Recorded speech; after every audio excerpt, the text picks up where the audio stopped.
Hello दोस्तों, आप सभी का स्वागत है आपके अपने YouTube चैनल GKGS मस्ती 2.0 के एक बेहतरीन वीडियो में।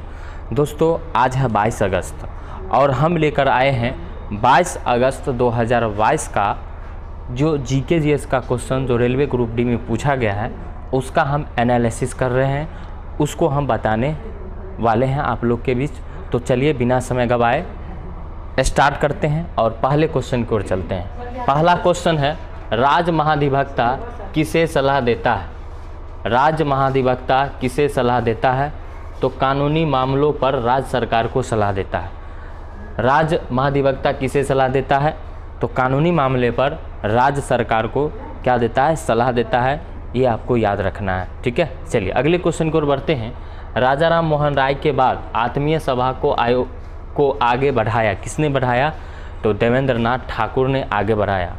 आपको पता होगा कि राजा राम मोहन राय जो ब्रह्म समाज के संस्थापक थे और ब्रह्म समाज की स्थापना उन्होंने 1828 में किया था। पंचायती राज में कितने विषय होते हैं? तो पंचायती राज में 29 विषय होते हैं। पंचायती राज व्यवस्था 29 विषय पर काम कर सकता है, ठीक है। और आपको ये भी मैं बता दूं कि पंचायती राज का शुभारंभ जो हुआ था वो सर्वप्रथम राजस्थान के नागौर जिला में 2 अक्टूबर 1959 ईस्वी को हुआ था। ये आपको याद रखना है, ठीक है। बलवंत राय मेहता समिति की अनुशंसा पर पंचायती राज व्यवस्था को 3 स्तर में बांटा गया था, जिला स्तर, प्रखंड स्तर और ग्राम स्तर, ठीक है। इसको याद रखिएगा। चलिए अगले क्वेश्चन की ओर बढ़ते हैं।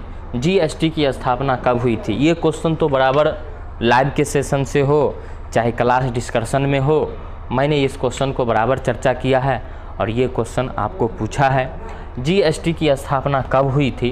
तो GST की स्थापना 1 जुलाई 2017 को हुआ था और GST को लागू करने वाला भारत का जो पहला राज्य था वो असम था और 1 जुलाई को GST दिवस मनाया जाता है। आपको याद रखना है, 1 जुलाई को GST दिवस मनाया जाता है, ये भी आपको याद रखना है। चलिए अगले क्वेश्चन की ओर बढ़ते हैं। अगला क्वेश्चन है, साहित्य और शिक्षा के क्षेत्र में पद्म विभूषण 2022 प्रदान किया गया। तो श्री राधे श्याम खेमका को जो है यह क्या किया गया? प्रदान किया गया, याद रखिएगा। चलिए एक योजना संबंधी क्वेश्चन है, ऋतु भरोसा योजना किस राज्य से संबंधित है? तो ये आंध्र प्रदेश राज्य से संबंधित है। तो योजना संबंधी जितना भी क्वेश्चन है उसको भी आप लोग पढ़ लीजिएगा।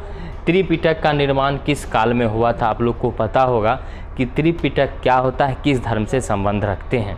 ईसा पूर्व 1000 से ईसा पूर्व 500 ये इसका निर्माण काल है। चलिए केंद्र और राज्य के बीच शक्ति के विभाजन को क्या कहा जाता है? तो केंद्र और राज्य के बीच शक्ति का जो विभाजन होता है उसे कहा जाता है संघवाद। क्या कहा जाता है? संघवाद कहा जाता है। जैसे समवर्ती सूची होता है, राज्य सूची होता है और संघ सूची होता है। तो संघ का जो पावर होता है स्पेशल, केंद्र सरकार उस पर कानून बना सकता है। राज्य सूची में केवल राज्य सरकार कानून बना सकता है और समवर्ती सूची में केंद्र और राज्य दोनों काम कर सकता है। तो केंद्र और राज्य के बीच शक्ति के विभाजन को क्या कहा जाता है? तो संघवाद कहा जाता है। छोटा नागपुर का पठार कहाँ स्थित है?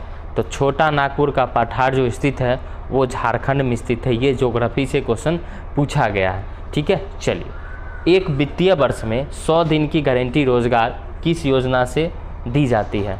तो मनरेगा योजना से दी जाती है। आपको पता होगा कि मनरेगा योजना खासकर ग्रामीण क्षेत्र में ये जो है चलता है और उसमें मिट्टीकरण का कार्य किया जाता है, ठीक है। पहले इसका नाम नरेगा था, 2009 में इसको मनरेगा कर दिया, यानी इसका पूरा नाम है महात्मा गांधी रोजगार गारंटी योजना, ठीक है। चलिए इसको याद रखिएगा। चलिए अगले क्वेश्चन की ओर बढ़ते हैं। AFC चैंपियनशिप 2022 का आयोजन किस राज्य में हुआ था?